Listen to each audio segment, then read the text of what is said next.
Aujourd'hui, on poursuit notre calendrier de l'Avent nouveaux abonnés avec la boîte numéro 19. Comme vous le voyez, on a déjà très bien avancé. On a fait plein de projets différents. J'espère que vous aimez ce petit calendrier de l'Avent. Donc pour celles qui nous rejoignent, vous retrouverez tous les tutos en barre d'observation. Je vous rappelle que toutes les boîtes peuvent être faites de façon individuelle et pour toute occasion et toute l'année, il suffit juste de changer la déco. Donc aujourd'hui, je vous propose de réaliser une petite boîte hexagonale, toute mignonne. Vous pourrez réaliser cette boîte dans le cadre du calendrier de l'Avent, mais également pour décorer vos tables de Noël, puisqu'elle ne fait que 5 cm à la base sur 6,5 de haut. Donc elle tient très bien dans une assiette par exemple, ou à côté d'un verre. Alors cette petite boîte, elle vous tente? Allez, on y va. Pour faire ce ballotin hexagonal, il nous faudra un morceau de 19 cm sur 10. Donc j'ai choisi du papier blanc,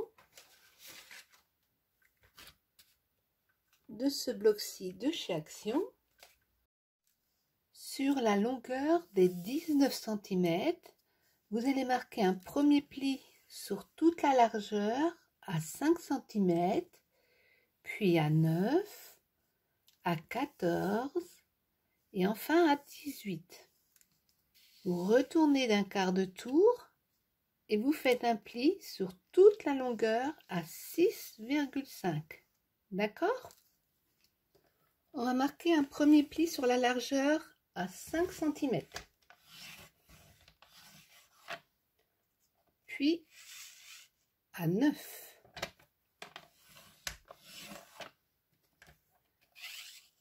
À 14. Et à 18. Vous retournez d'un quart de tour et vous faites un pli à 6,5.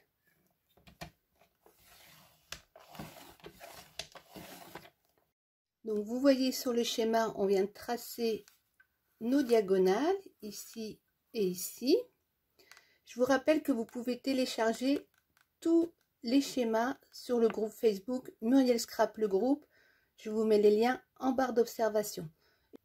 Évidemment, c'est une version propre et non ma version de brouillon. Ensuite, on va venir tracer ces petits traits. On va tout simplement faire une marque à 7 cm et à 16 et venir rejoindre l'intersection des deux diagonales. D'accord?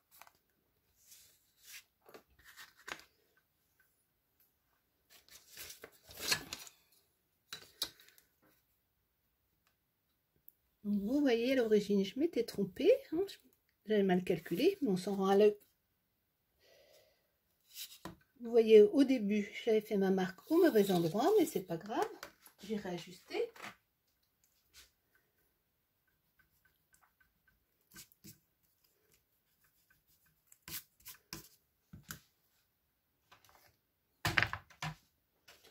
Non, c'est le ciseau. Le jour où je ne chercherai pas quelque chose, on recoupe.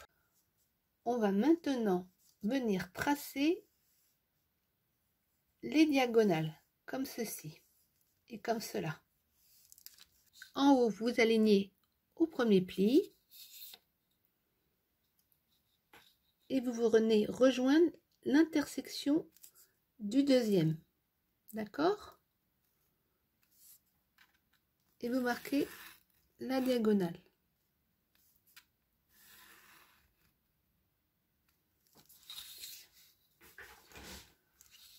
Vous retournez votre règle, vous vous placez à l'intersection du deuxième pli et vous venez rejoindre la première intersection ici.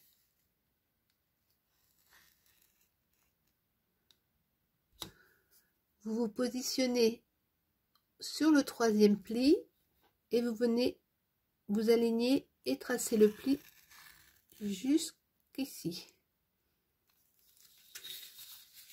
Vous retournez votre règle On va maintenant venir marquer ce petit pli ici et là. Je vous rappelle que vous pouvez télécharger tous les gabarits sur le groupe Facebook Muriel Scrap le groupe. Je vous mets le lien en barre d'observation.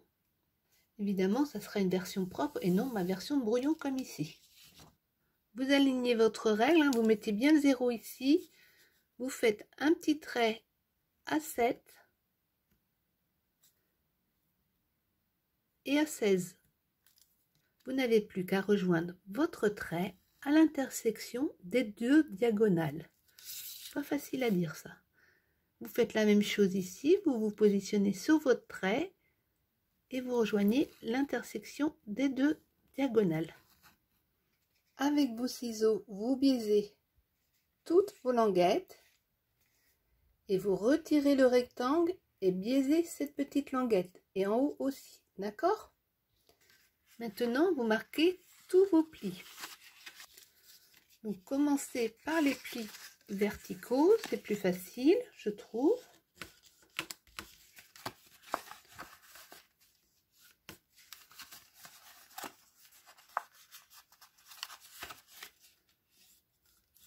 Ensuite, vous marquez les plis des diagonales.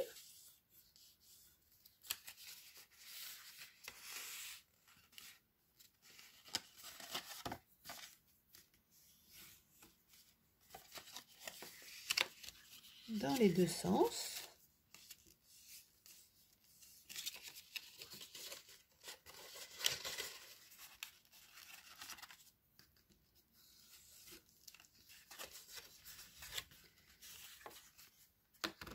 Pour le pli ici, c'est simple. Vous allez tout simplement venir rejoindre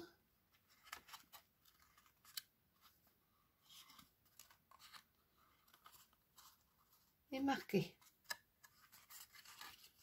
Faites la même chose ici.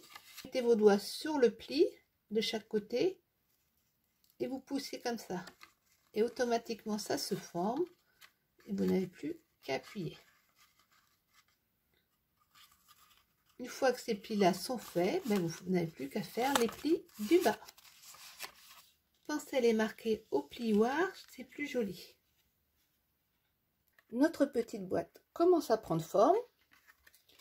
Vous mettez du double face sur la languette, le plus près du pli, et vous appuyez bien. Vous le retirez.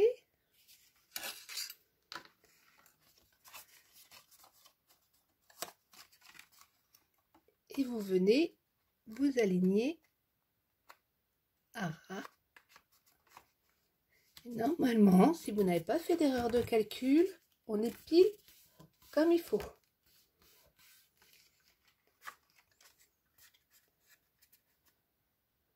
Vous voyez, notre petite boîte commence à prendre forme.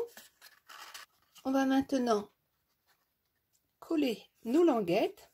Vous mettez de la colle au bout d'une des languettes, là sur le côté. Vous venez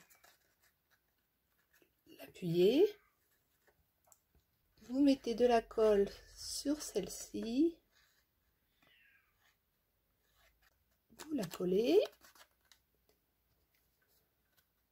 Vous mettez de la colle sur la dernière. Et vous rabattez.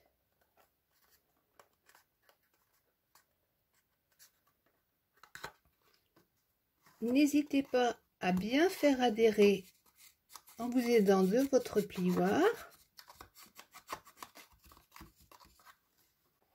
Notre boîte est bien avancée. On va maintenant faire la déco. Pour la déco, j'ai découpé deux morceaux de 3,5 sur 6,5, deux morceaux de 3,1 sur 6,5.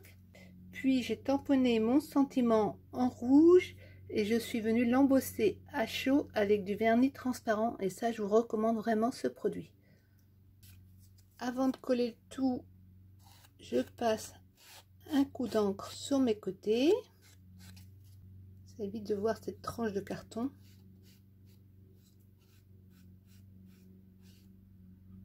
Je colle tout à plat avant de coller sur ma boîte. Avant de coller mon sentiment en 3D, je fais un petit trou au milieu. Même chose de l'autre côté.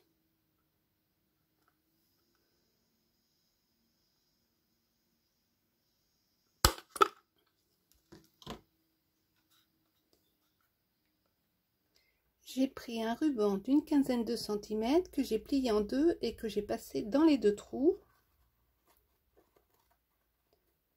Voilà, ma petite boîte est terminée. J'ai collé mon sentiment avec de la mousse 3D et j'ai mis le numéro.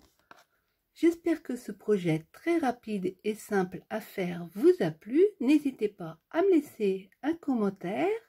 Et puis, on se retrouve très bientôt pour la boîte numéro 20. Ciao, ciao!